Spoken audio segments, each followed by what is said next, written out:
دیتے رہو وہ آتا رہے گا۔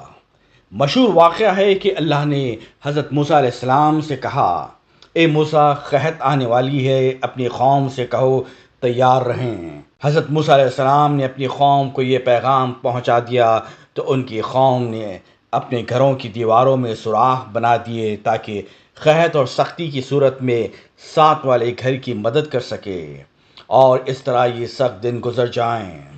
کچھ وقت گزرا لیکن قحط نہیں پڑا۔ حضرت موسیٰ علیہ السلام نے اللہ سے وجہ پوچھی تو جواب ملا کہ تمہاری قوم نے آپس میں ایک دوسرے پر رحم کیا تو میں کیوں نہ ان پر رحم کروں، اس لیے قحط نازل نہیں کیا۔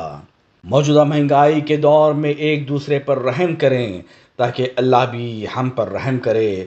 دوسروں کی ضروریات کا بھی خیال کیجیے، آسانیاں دیجیے تاکہ آپ کے اپنے مسائل حل ہو سکے۔